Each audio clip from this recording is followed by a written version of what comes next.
So here we have the mini hatchback on a 69 plate. I'm going to start off by showing you around the outside of the car, and then we'll hop in and run through some controls on the inside of it. From the outside you can see it's a 3-door car with alloy wheels. We're going to start off inside the boot of the car and work our way around the rest of it from there.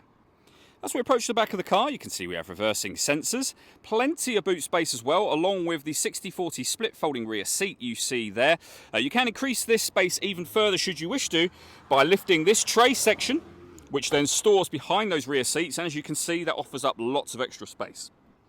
Okay, so we're just going to work our way back around to the front of the car, and then we'll hop in and run through some of the controls on the inside of it from there. But now that we've done a full circle, you can see it's in fantastic condition the whole way round.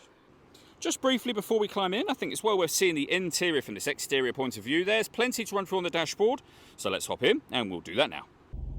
Okay, now that we're inside the car, we're going to start with the dials. On the left-hand side, we have the rev counter, we have the speedometer in the centre, and on the right-hand side, the fuel gauge for the car.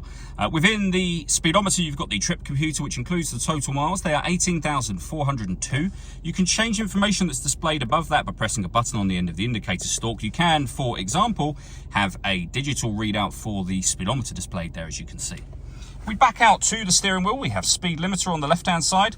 On the right-hand side, stereo and phone controls, including voice activation for your phone. You'll only be able to use the phone controls once you pair the phone up to the car, and that is done over on the screen in the centre just here.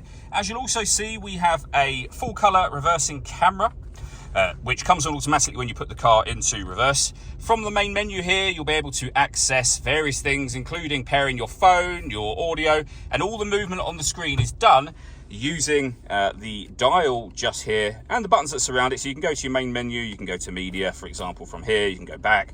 The dial will rotate, it pushes down, it moves to the left and right, which will become useful within certain menus. So for example, if you want to pair your phone, rotate the dial, push it down, we enter that menu, and you can see there you've got various options, including manage mobile devices, which you'll pair with where you'll pair your device. But it's an arrow pointing to the left. If we drop the dial to the left, it takes you back a page.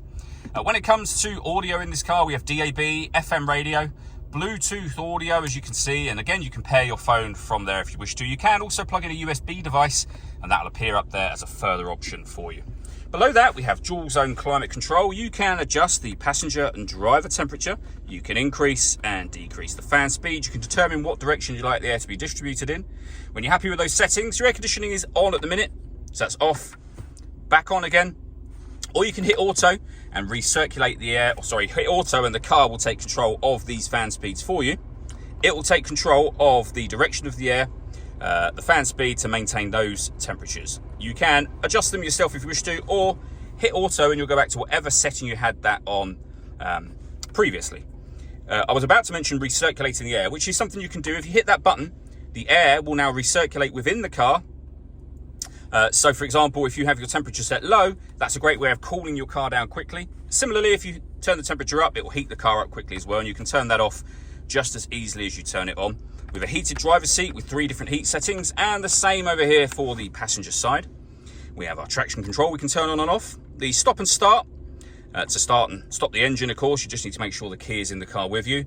This is the actual stop and start. So this car is designed to cut out when it's stationary in traffic, which in turn will save you fuel. You can turn that system off from here.